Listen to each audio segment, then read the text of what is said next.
Hey y'all, welcome to Sweat, Blood, and Tears with your host Cortez Washington. Tonight I will be interviewing Sunkee Angel and Deli Bow.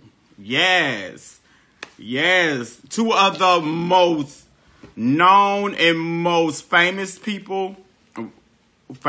people on the internet. Yes, come on in, y'all. And so, they will tell y'all their backstory, how it was, how hard it is in the gay industry.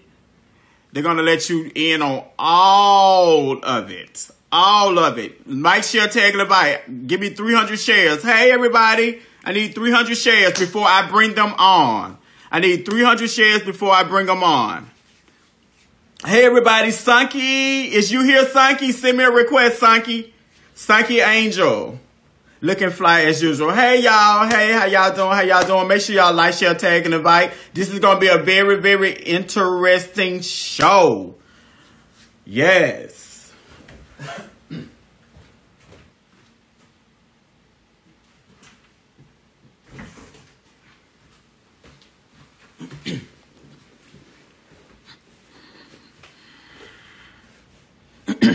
Hey, it looks like she's here. Yes, I'm going to interview Sunkee Angel first, y'all. She's here.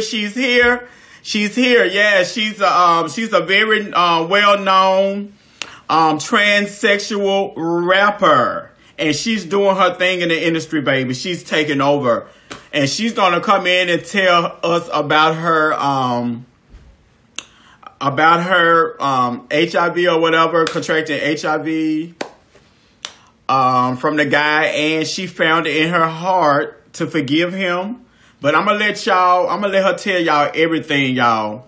Her story is so inspirational. So I'm gonna need y'all to come on in. And I will be interviewing Deli Bow next. Deli Bow next. He's a gay rapper. Well, he's a bisexual rapper. And he's known for the song Bisexual Problems, which has almost 2 million views on YouTube. Hey, everybody. Make sure y'all like, share, tag, and invite. Y'all here for it? Share this live. Before I bring her on, before I bring Sunkee Angel on, I'm going to need y'all to share this live. Share this live, y'all. Because this is about to be epic. Yes, those shades though. Thank you. If y'all want these shades, inbox me. How do y'all like this light on me? How do y'all like this light? Let me change it. Y'all like this? Y'all like that? Y'all like this? What light is better for y'all? Yes, I got a new light, y'all. I got a new camera light, phone light. I think I like this one. Y'all like this one? I think I like this one. I think I like this one. Like, share, tag, and invite. Before I bring Sunkee on. Let's show her some love, y'all. Let's show Sunkee Angel some love. Let's share. Like, share, tag, and invite. Hey, everybody. Yes, I see all the people that share Annie Lachey, use a sharer, baby. Now Facebook, it looks great, the first light. Okay, this light, just look great. Okay, I'm going to keep this light right here. Yes, I'll be selling these lights real soon. So look out, I will be selling these camera lights that make you look so good and so cute. Just like on TV, honey. Yes. Yes, that one is good. Okay, great. I'm going to keep this one. Yeah, everybody say, yeah, that one. Okay, make sure you like, share, tag, and invite. Deli Bow, if you're here, make sure you send me a request too so I can bring you on. How many shares do we have? I'll be selling these lights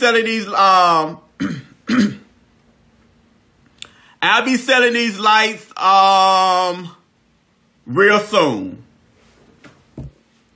Let me put some shine on my lips. How many shares do we have, Jocelyn?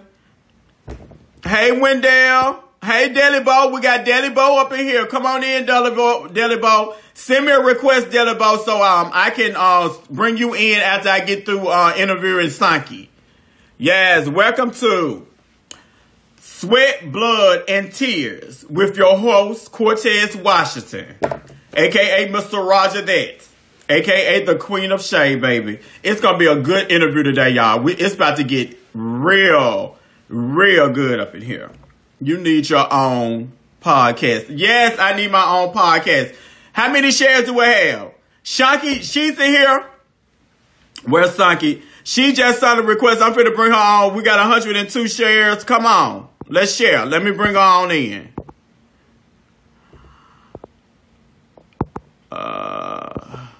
Come on in here. Keep sharing. I need 300 shares. I need 300 shares.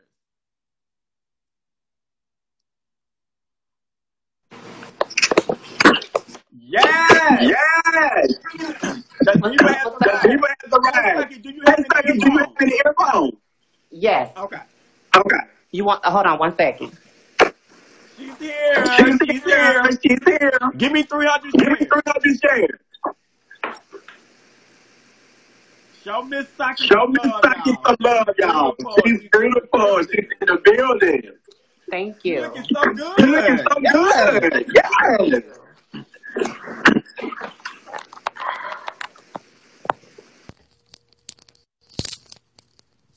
Okay, you there? Yes, I can hear you. It's okay. Clear I don't now. know. Yeah. I don't know how much charge I got, but I had it on the charger, so we're gonna try to. We hopefully will get through this if it don't cut off. Hopefully. Okay. Do you have your? I got my. Do you got a charger? You can plug it up. No, I got a charger, but you know, with the iPhone, it's only one jack. You know, with the headphones. Yeah, So I thought because I know iPhone to iPhone normally it's not a echo, so I didn't think it would be no echo. Yeah. Okay. Yeah, it's okay though. I think we'll be okay. Okay. You ready?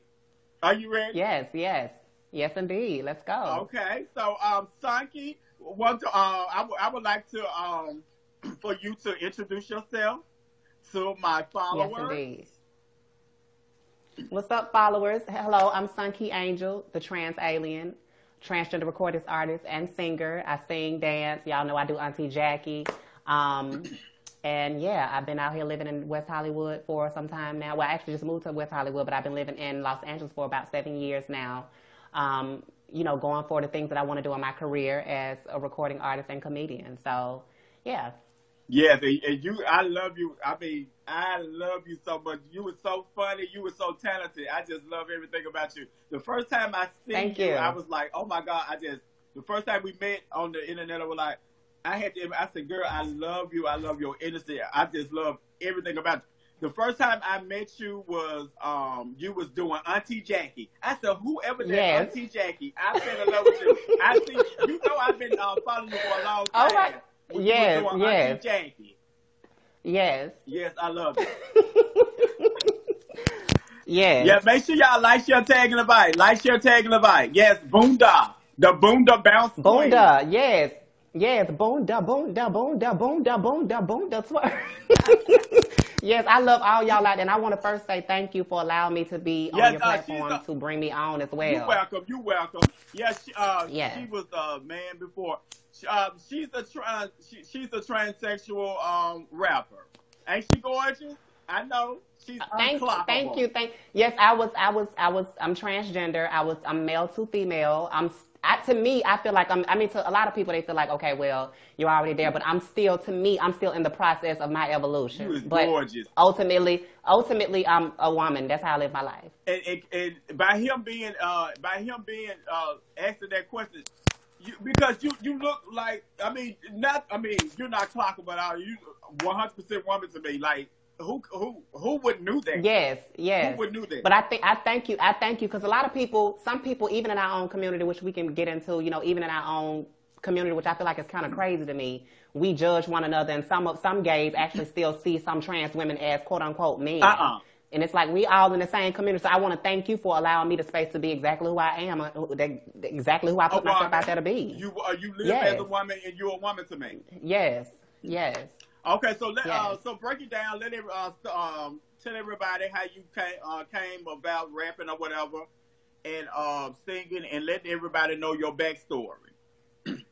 So I started in Montgomery, Alabama, for the ones who don't know. I've always had the gift to be able to, first of all, shine bright. And I say that because who I am goes beyond my gender. I've always been a light to people. That's what people have always told me, that I've always had this glow. I've always had something different about me that people like to be around. And then I discovered that I knew how to sing and dance and, you know, put on a show and entertain the crowd, the audience. And then it went from that to me wanting to go further. To see, you know, I knew that I had a gift, and I started to sing. Before I transitioned it, like I said, I was trying to live my life. I do the bunny rabbit ears because I was trying to live my life as a male to please my family. And I went for so long, years, trying to keep up this male persona of an image of what I thought the world and what I thought my family wanted to see. So I lived my life, and I went by the name of Diggy Doo before I transitioned to become Sunkee Angel. And I, you know, used to do shows back in Montgomery, Alabama. I used to go into the straight club, dancing with the women, had thick-ass sideburns like The Rock, and looking crazy, you know. But, I mean, I was me, you know, trying to be trying to emulate what I thought a man was supposed to be to please my mom. That was the main thing. And a lot of girls actually liked that. A lot of girls actually, because I wasn't a bad-looking, you know, boy. I looked really nice as a guy as well. Yeah. But deep down, I always knew that I was a woman on the inside, you know, and it was very, very difficult for me. I remember going to school and guys calling me sissies and faggots and picking on me. I got my ass beat at the age of 15 by a guy who was like 24 years old because it was a lot of hatred coming my way too. Because you know, when you're great at something, when you have a calling on your life, it's gonna bring out the wolves. And it was a lot of people who didn't like me.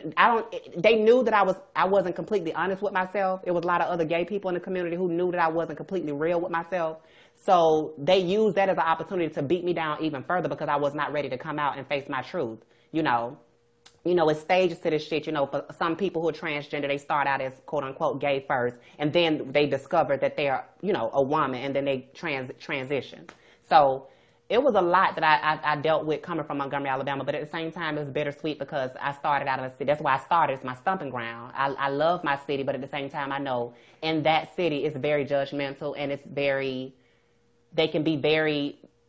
it's not progressive like that. You know, it's late. You know, that's why moving to Los Angeles, to me, was probably one of the best things I've ever done in my whole entire life, because you can come here and be yourself, you know, and you can do what you need to do, you know, to be happy and not have to feel like you got to live up to other people's expectations of who they want you to be. Right. Mm-hmm. And that's what I like about it. So that's what I love. Yes, indeed. So, you know, yes, indeed. So from that, you know, I think you know, because you're from the South. You're in Mississippi, right? Yes. So I know you know what I'm talking about. You ain't got to be in Alabama to understand. I know you understand the pressure of being a man, having to be a black man, you know, in the South, trying to live up to what people think you're supposed to be. Right. You know, so like I said, I first want to say again, I really, really appreciate you for allowing me to come on this platform. It means so much to me that you've opened up your space. Say, you know what? Oh, I'm sorry. All right. Oh, hold on. Hold on one second. Hold on, bitch over here dropping shit. Give me a second, y'all. Bitch over here dropping shit. Share this live, y'all. Share this live. Share the live, y'all. Share the live. Give me 1 second. I'm having technical difficulties over here. And all disrespect, all disrespect will be blocked. Don't come for me. Don't do me. Period. Y'all know I'm not with the shit, so. And I ain't either. And they already know. You know, it's block cheese. So, you know, even they know how I do. They know. But at the same time, we need the negative too, because them be the ones who spread this shit. So y'all spread and share and like, just like he said, because them be the main ones. It's the negativity that always catapults me. Exactly. You know how it go. It's always the negative Nancy's that always be the one that promote the shit out of you the best. So. Exactly. But yeah, coming from Montgomery, somebody even said in the comment section, we know how it is in Montgomery. It's to me, I feel like Montgomery is the cream of the crop of the deep South. It's something. I feel like the oppression in Montgomery, Alabama is very, very strong. I don't know if it's because of the slavery, and I don't know, but it's like just flying in. Like when I go home, I have to prepare myself mentally, like, okay, I'm about to go home. Like I shouldn't have to feel that way coming back to the place where I stay, but it just lets me know how just leaving that place and coming to a place to start all over again the pain that's in that city, because it's a lot of pain too. And a lot of people like, we want to see you, you know, you got people that love you, but they don't understand. Sometimes I'm having to be cautious to come back, you know, because of the things that my city put me through. I went through a lot dealing with people in my city, and it's a lot of hurt and pain back there. So dealing with family as well. So, you know, just coming here, you know, doing what I need to do, it helped me a lot. And I honestly feel that if anybody's going through what I've gone through, or if they're dealing with anything and you live in the South, sometimes it is best to leave. It is. It is. Yes. It is. Well, congratulations on everything. I see you be on BET. I see you on BET with a lot of celebrities, and yes, I be seeing. I'm grinding. You know, I'm grinding. A lot of people don't know. I'm literally having to, you know, being trans. We're just now starting to get, you know, visibility in the media and stuff like that. And at one point, I didn't have representation, so I'm literally moving people out of my way, coming through to do what I got to do to get the visibility that I deserve as first of all, a black trans woman who's independent with no label. I'm working with my producer, Bruce Automatic. Shout out to Bruce Automatic over at Sony Music and Enrage Entertainment. He's my producer. He's worked with Michael Jackson, a lot of big people in the industry, Pink. And even though he's seen me go through a lot of my dark moments, he saw something in me before I even really saw. He knew that he knew what I was on the inside. Like, he could see, okay, this is a trans person trying to do her thing or whatever. And I appreciate the fact that he never once judged me for me being myself. He looked at my talent, and he didn't look at, you know, what I was born to be, you know, what I was born as. He still accepted me, and he opened, you know, with open arms, and I came in, we started doing music together, and we clicked. And I appreciate that, you know. Okay. All right, so yeah. Tell us about your story, your story about the day you contracted HIV. Contracted HIV. Well, I've been positive for what, 4 years now? Well, yeah, four or five, I think 4 years now. Hell, I barely can even remember. But I was at a very, very deep, dark place in my life. And as a lot of us are, or have been, that's just life in general. And I think the only difference between me and a genetic woman is that a lot of women end up pregnant. Some of them might end up positive, but most of them might end up pregnant, you know, out of being in a place where they don't love themselves, giving themselves away to the wrong person, you know, unprotectedly. And for me, coming from what I come from and I want to say this because I also want to say something to that. I hope the dude in here, whoever that was, who was trying to come for a bitch, talking about I was blaming the person. First of all, you don't know me outside of this social media shit. And secondly, it's good to listen to the person first before you go making dumbass assumptions. That's just the bottom line. You know, at one point, yes, I felt like he played partially. I felt like he was to blame because he lied. This person I met, like I said, let me first just go back. Okay, let me go. There's a lot I gotta say. Yeah, you go. But it's a lot I gotta say. I was at a dark place in my life at this point. This was back in 2014. I was homeless, didn't have nowhere to stay. Somebody allowed me to shed alive, you guys. Somebody allowed me to stay with them. You know, I would give them a couple dollars a month or whatever just for staying where, you know, I was staying. And you know how it go when you're staying with other people and stuff like that. But I met somebody getting off the bus, and one thing led to the next, you know, and then we, you know, messed around a couple times. You know what I'm saying? But sometimes sex can be a coping mechanism, just like drugs or anything else, to give you a feeling of, I always felt like being transgender that I would never find somebody who would appreciate me for being the way that I am.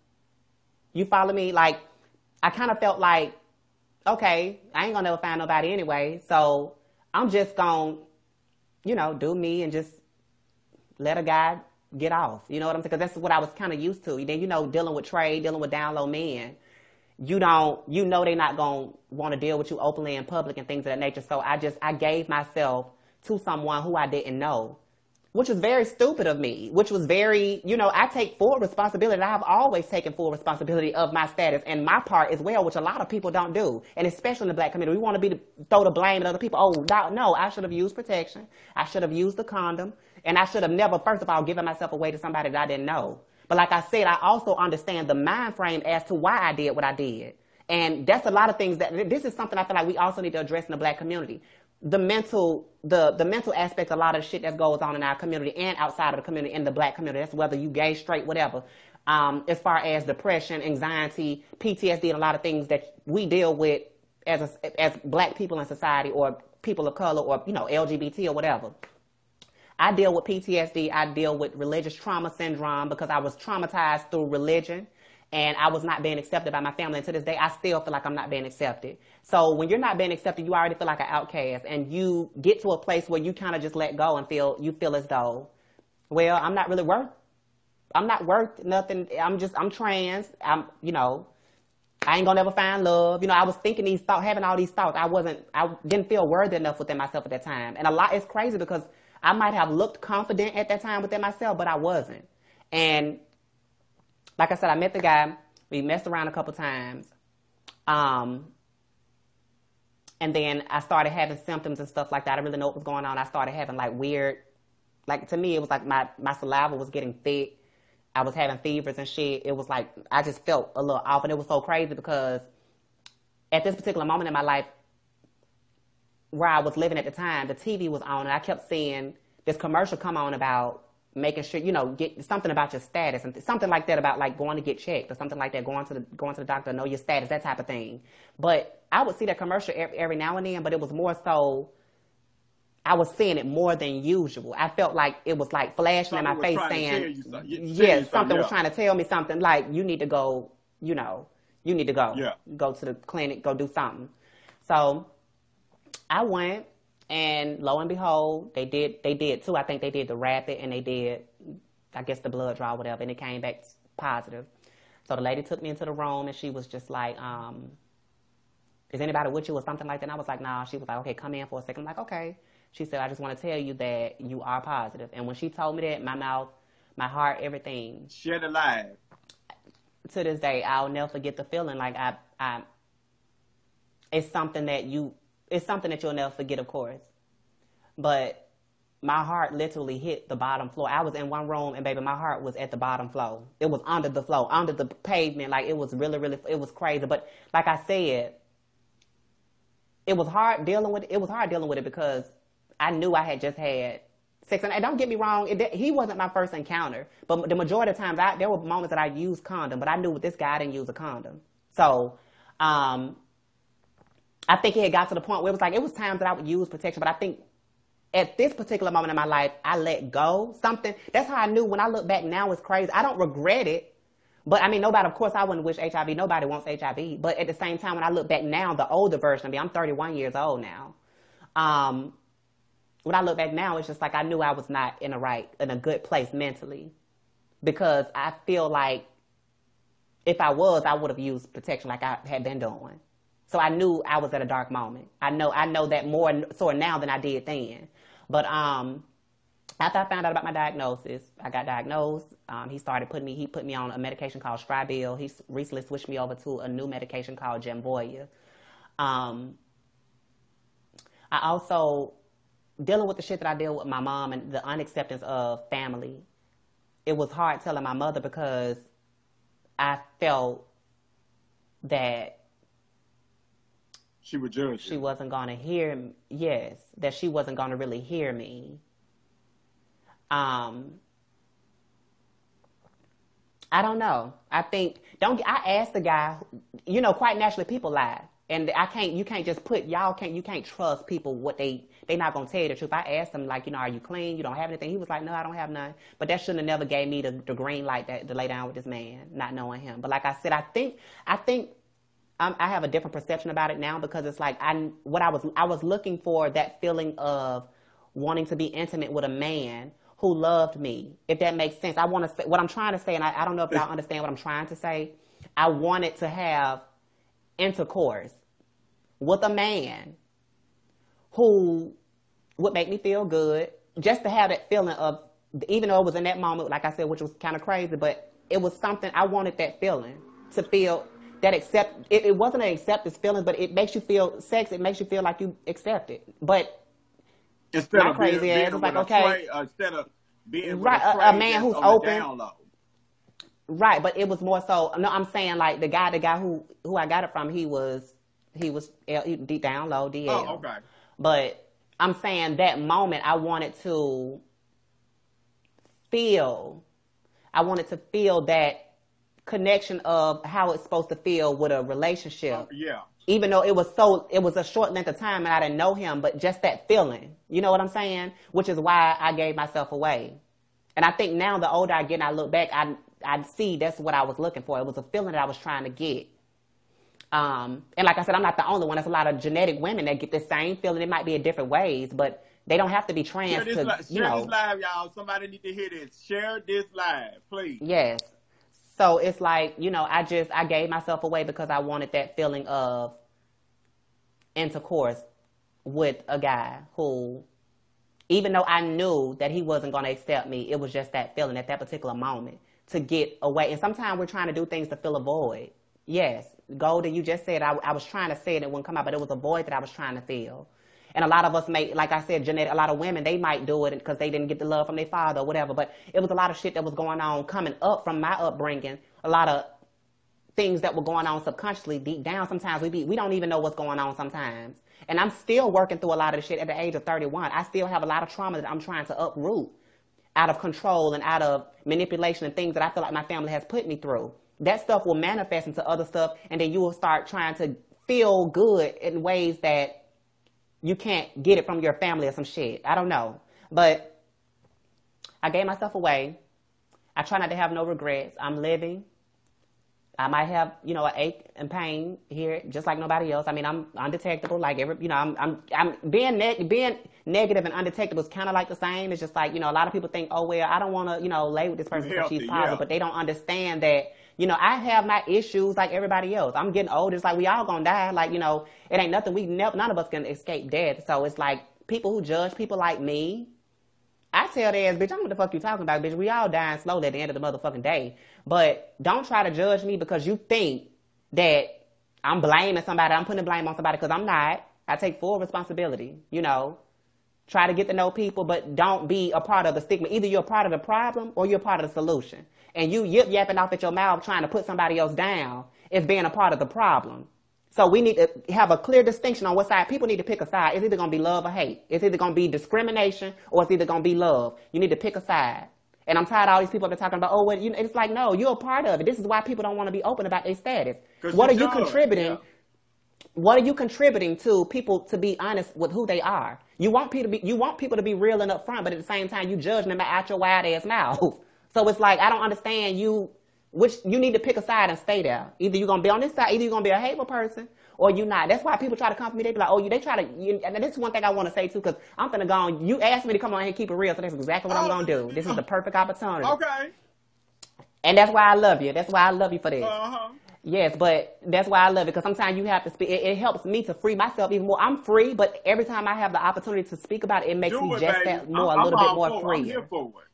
I'm here for it. Like, so it's the same thing with straight women. This ain't no attack on nobody, but I'm just saying how I feel like in our community, we want people to be honest and upfront about men being gay. Like, I don't want no gay man. He's sleeping around with a faggot or a sis. Oh yeah, Junebug fuck around with them gays. He such and such. But at the same time, you are a part of the problem. You are contributing to why people are on the down low. So we need to have a gray area because it does exist. Everything is not just black and white. We need to have a gray area for people to be exactly who they are so that we can understand why people are not being honest.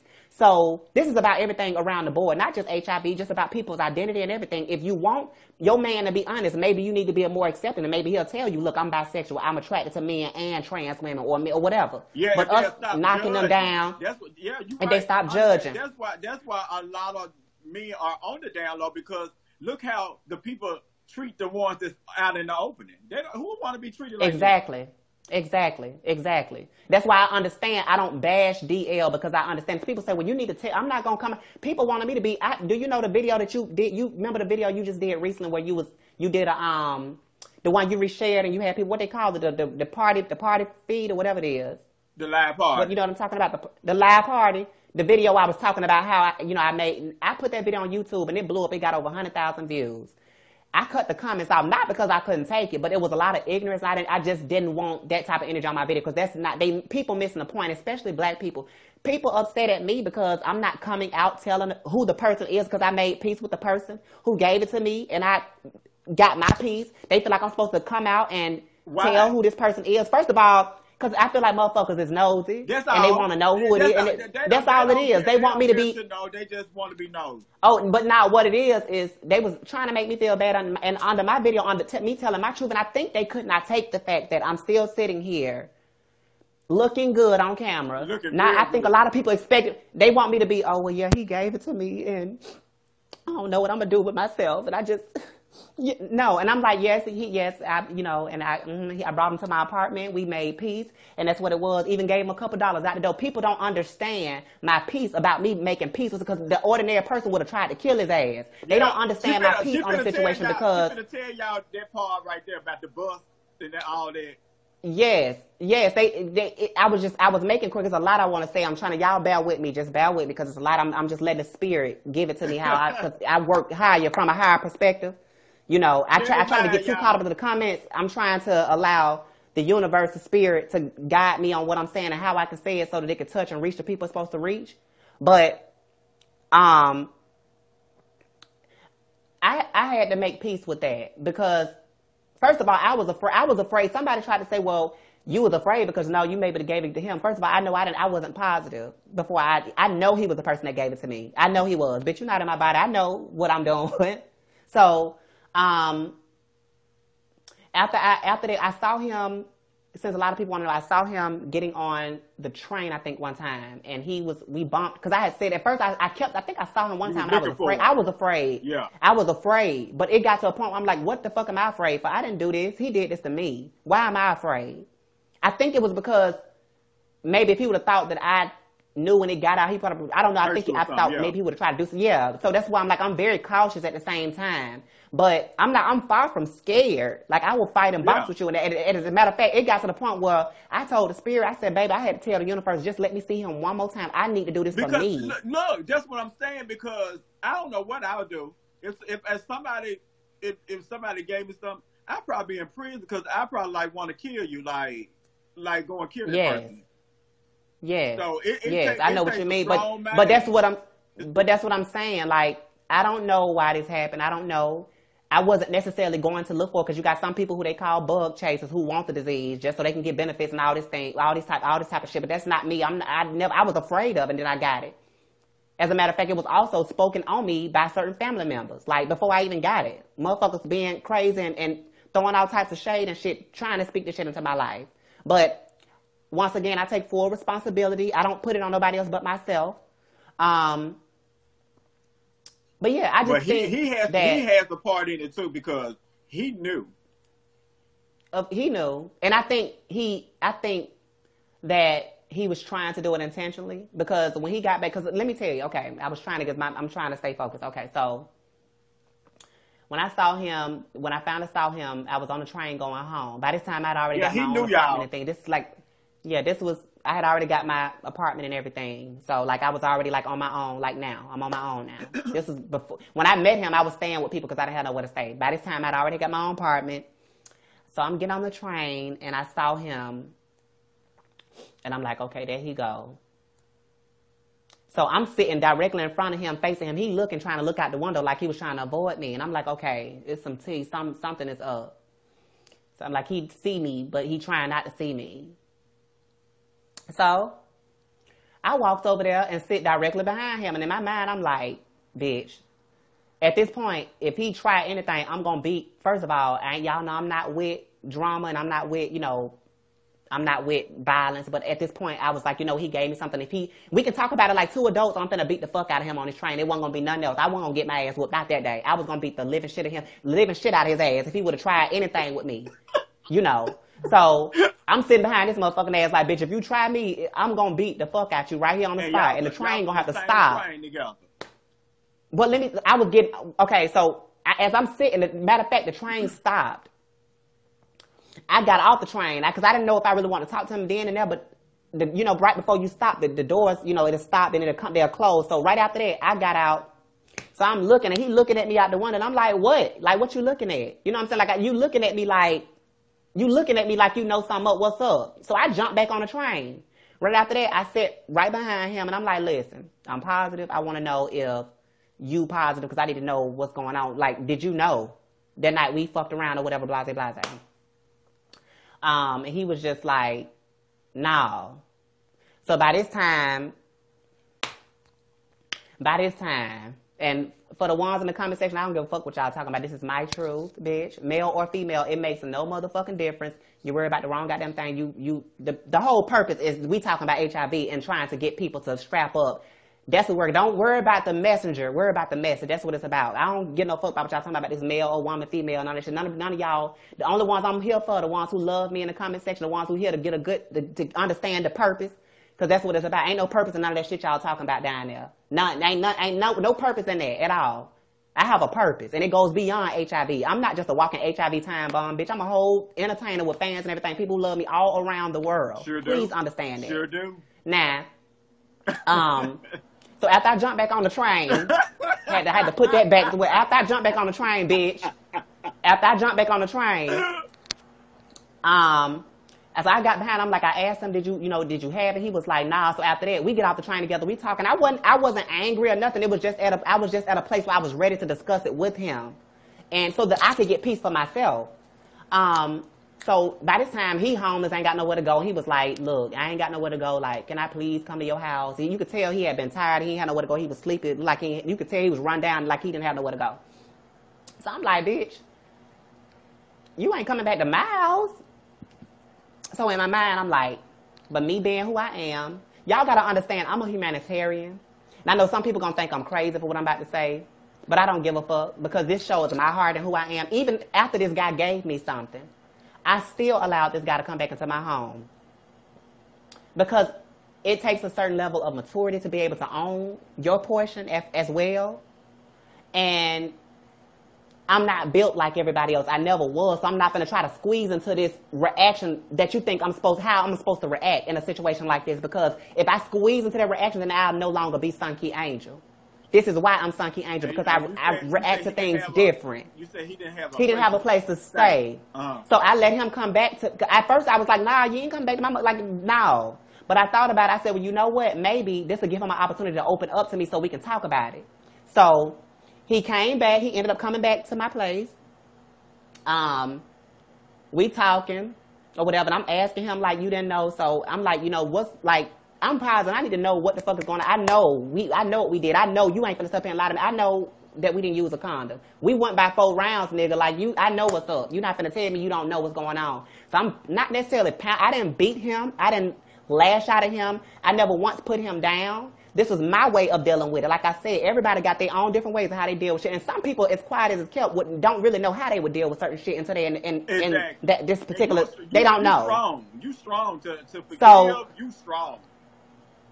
So he came back, and I'm like, okay, maybe I can get him to talk. Yeah. And I have a way of making people feel comfortable, and I didn't know that. I hear it a lot from guys, you make me feel comfortable. If I come at him like, bitch, I'm going to get the motherfucking police on you, he probably would have never opened up. He wouldn't open up. So I wanted to go deep. Beyond HIV, I want to know what the fuck going on. So we talking, and then by this time, we talking or whatever. He went to the bathroom. He asked for the bathroom. I told him down the hall, go do your thing. When he came back out, he was like, I got to tell you something. I'm like, what?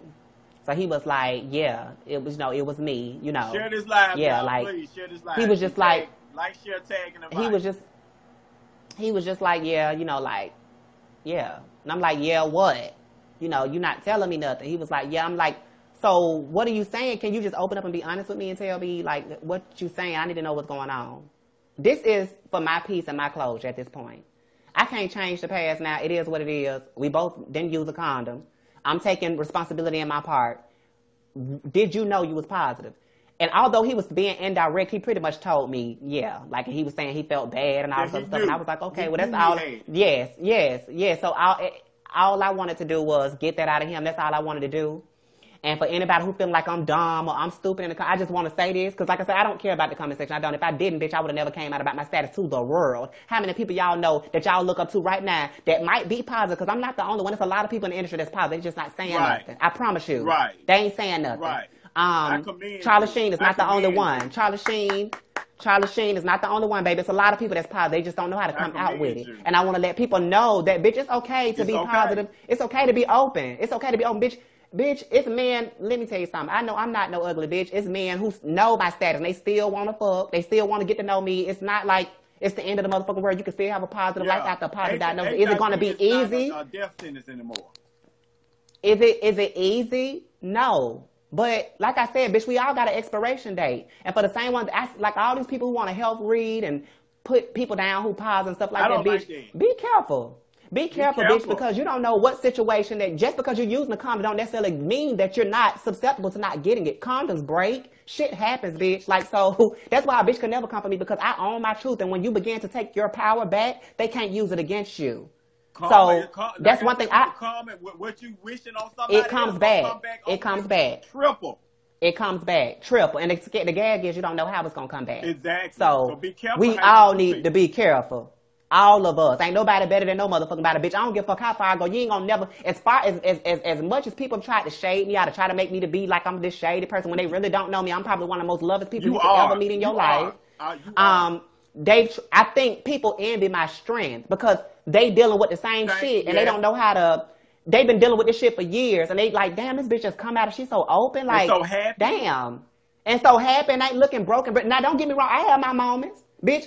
Just had one before I told you, but I damn near forgot about the interview. I'm just keeping it 100. Like I have things that go on in my personal life that I'm dealing with my family and people not feeling accepted still to this day. And the trauma that I deal with in my mind, it don't just stop because I'm taking one pill a day. But I think being able to push through this shit, dealing with all the things that I go through is what makes my strength. That's where the strength come in at, to be able to push through all this shit when shit being thrown at you left and right. When people in your own community want to bring you down and want to come at you, and even in your own family, they speaking death on you. People want to see you dead. They want to see you croak over and just, oh, well, I'm positive. They want to see you crash out in the ditch because that's what they would have done. They would have not had the strength to handle it like I handled it.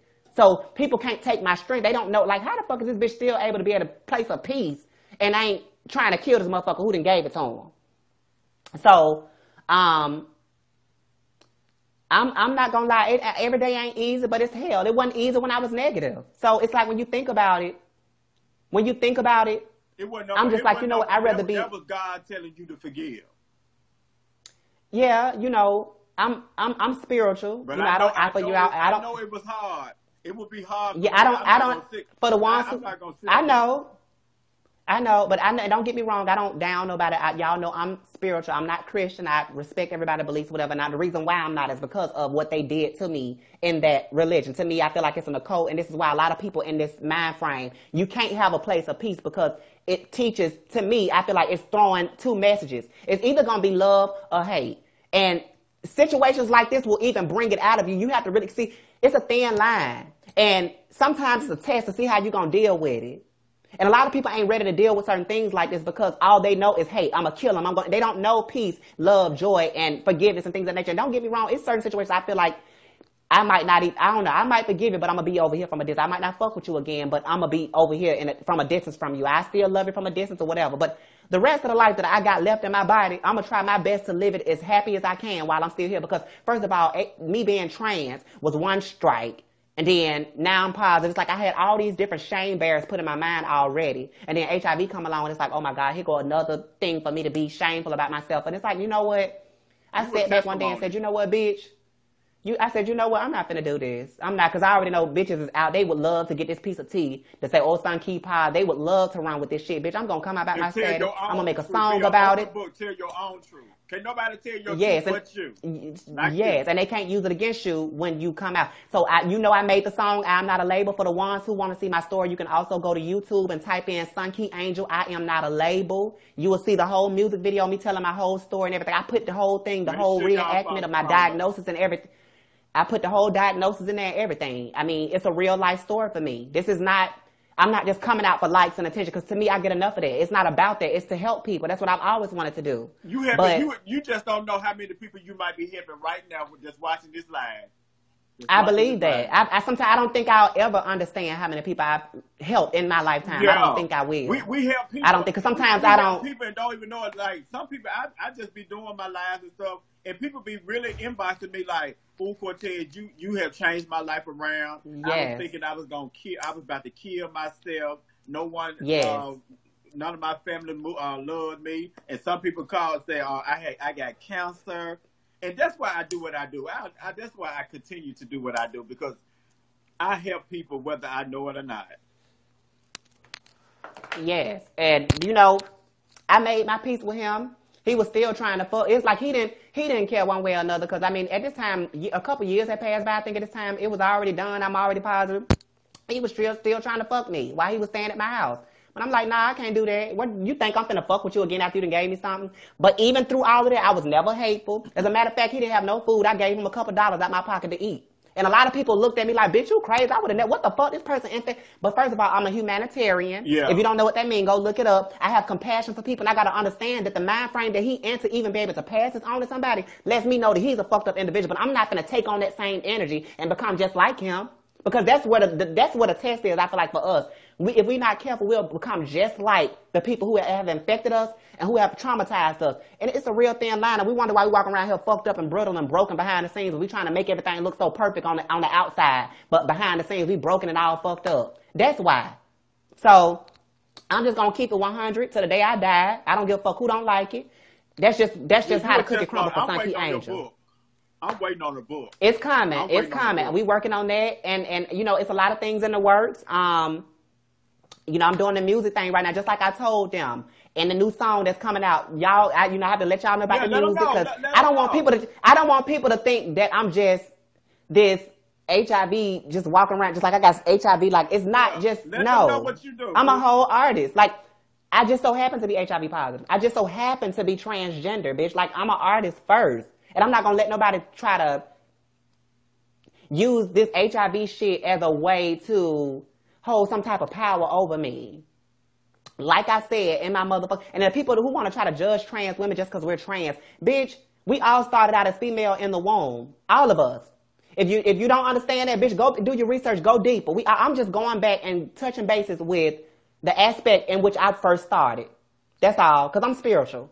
So, like I told them, fuck busting down, I change it up like an iguana. I'm radiating heat like I just got out of a sauna. I tripped over my ego, I'm back like I never left. Got them bitches coming for me, got them bitches out of breath. My flow be so untouchable, can't touch it if they try, because I'm coming like Freddy Krueger when them bitches close their eyes. Don't have to say I'm the best, gotta let my work speak for itself, because I ain't worried about nobody, I be worried about myself.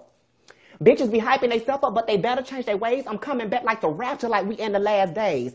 Put Iana on the end, so just call me Sunkee Anna. I'm somewhere between Nicki, Beyonce, and Rihanna.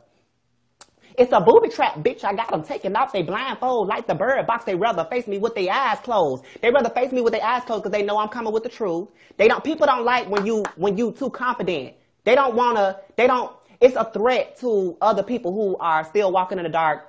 It's like, you know how like people who calling you gay, but they still peeking like that nigga gay as fuck, but they still like, let me look. Oh, he gay, but bitch, it's a booby trap, bitch. They rather face me with their eyes closed like the bird box. They rather face me with their eyes closed, period. That's all it is to it. She got it. Yes. I told she got that flow. She got the flow. She's not. Yes. She's I'm a fucking rapper / singer. Yes, I have to let them know. Like, let's flip. I don't want it to be. We ain't gonna just make this thing about HIV. I'm an upbeat person. Yeah. You know what I'm saying? Like I told her, it's a booby trap. Anytime somebody takes something off my page and try to post me, try to read me, bitch, you just fell into my booby trap, bitch. Because it's gonna always be for my benefit in the end. It's gonna always be for promo. It's gonna always. Your talent is undeniable. Period. Yes. When I see you, I don't see HIV. I see talent. Yes. Like I told him, I'm a fucking genius, and that's why I got their mind blown. We on the same planet, but I'm in a different time zone. They spitting bars, but I'm spitting. Look. All right. They spitting bars, but they spitting bars. Look, they spitting bars, but they motherfucking flow suck. I'm taking out the trash, put that shit up in a garbage truck. They follow, and then follow me on Instagram. Got them stuck. They can't move like a traffic jam. I've been gone for a minute, getting bread like communion. I'm bringing it back together like the B2K reunion. I find this shit so amusing. Don't mean to start no confusion, going crazy on them like I'm in a mental institution. Niggas calling me a tranny, but they was a tranny too. We all was a female before we came out of the womb. Niggas be so confused, they watching while undercover, but I'm gonna fix their life like my name be Iyanla. You know what I'm saying? So, at the end of the day, I'm gonna let their ass know everything that come into my life, I'm gonna flip it, I'm gonna turn around, and I'm gonna, I'm gonna shoot it back at their ass as ammunition, because people will try to break you down to the smallest place and try to have you in different what they want is for you to be fragmented. But you can't break something that's already been broken. I've already been broken, so you can't break me. And I want to let anybody out there know that if you have been broken, don't let nobody have power over you. I don't know how you're going to do it, but sometimes it's better to own up to what has happened to you and your family, whether you've been molested or whatever, because sometimes we give people that power, and next thing you know, they running our whole life. And like I said, I'm still dealing with some of this shit with my own family. I'm trying to let go of the mental trauma that I face from day to day. Anxiety. I suffer with anxiety, which is why I'm blowing on CBD, which is like weed right now, and it helps me to calm me down. It helps my anxiety and stuff like that. It's really deep. It's a lot of trauma that I'm still working through and having to get through. So I just want to encourage people out there to let people know, don't let nobody have power over you. Yeah, it might seem like a tug of war sometimes. And yeah, you might not be getting along with your mama or your daddy or your grandfather. But I think in the black community, we are trying to please and live up to. Thank you for sharing, Roz. And now it let everybody know who share your lives and stuff the most. You see? Oh, okay. Yeah, I didn't know that. It has Cheryl by their name. That's the ones that I. Oh, yes. I have seen that. Yes. They always what I was gonna videos and stuff. I like that. That's dope. I was gonna say I think a lot of supporters are. That's right. Because a lot of people get on, they just want to see what's going on, being nosy, you know, they just want to see. Share. But the ones who really share or support you, buy your t-shirts or whatever, I feel like that's real love at the end of the day. But I wanted to say, and I'm not going to hold you too long, but I want to say in the black community, I feel like we're always trying to live up to our parents' expectations of what we're supposed to be. So sometimes when you start to speak out like I'm doing, it's like you become a threat to the family name and all this type of stuff. They want you to be quiet and they want to silence you. And it shouldn't be like that, period. You know what I'm saying? People should be able to speak and tell their story. Or if not, you're going to keep passing down this. It's like a curse. It's a curse. Like being like they say generational curse. I don't know. I feel like it's some truth to it because it's too much trauma being passed down throughout generations, and I'm trying to break all of that. And it's not easy because I feel like I'm being put at the front of the line to fight for not only me but for others as well. That's what I feel like my mission is. Okay. Well, thank you, boo. Thank you for this has been a good interview. Lord, it has been a good interview. Yes. I'm gonna take this and post this. I gotta put it on YouTube. Okay. I gotta reshare this. Okay. Yes. You welcome, and I thank you for coming on my platform and telling your truth. And I love you. And keep going. I'm gonna see you on TV real soon. Yes, indeed. And you too. I believe in you too. I'm just thankful that you doing what you're doing because it could be helping more people than you know as well. So thank you. I'm especially like I said so much. It's a lot of shade in our community. You know, it's a lot. Yeah. So when I see somebody else from the community saying, you know what, come over here, let's do it. To me, that means a lot to me. It don't take it lightly. That means a lot from the bottom of my heart. It does. You're welcome anytime on my platform. Yes. Anytime. See, yes. I love helping people whether I don't care whether people do me wrong or not. It just make me feel good that I'm helping, that I'm from the heart. Mm-hmm. Even though yes. I help a lot of people and they just did me like dirt, I still won't stop. I'm not gonna stop helping people just because these other people that did me wrong after I helped them. Yes. Everybody's not like that. Everybody's not like that. That's so I'm true. not gonna blame the world. That's so I'm true. Gonna continue to help people. Yes. Bring people on my platform. Let people's voice be heard. It's no hate in my bones. Yes. God bless me. Yes. I'm blessed. God bless me to this day, right here. Yes. And that's so real. Thank you. Well, all right, y'all. Was nice. It was nice being on here, you guys. Thank you. Make sure y'all follow her. Put your information. Yes. Make sure y'all follow Sunkee Angel on Facebook. What's your YouTube? Well, YouTube, you can search Sunkee Angel. You can, I think it should notify. You can click on the page at the top after you get out the live and go. You can follow me also on Instagram at Sunkee Angel. All my music is on YouTube, Spotify as well. You can find me on Spotify. I have new music out. I have new music coming. I'm doing what I just rapped. It was the new Bust Down Sunkeeana. I'm doing a remix to Blueface's Tatiana. I have a lot of things in the works, and I'm going to show the world. My whole goal is to show the world it don't matter about HIV, trans, none of that shit. It's about the soul of the person. We're not going to focus on what somebody got or who they are and what they got between their legs. It's about the soul. Sure, y'all. All right. Thank you. Now, next coming up is Deli Bo. He's known for his famous song called Bisexual Problems. His video got almost over 2 million views on YouTube.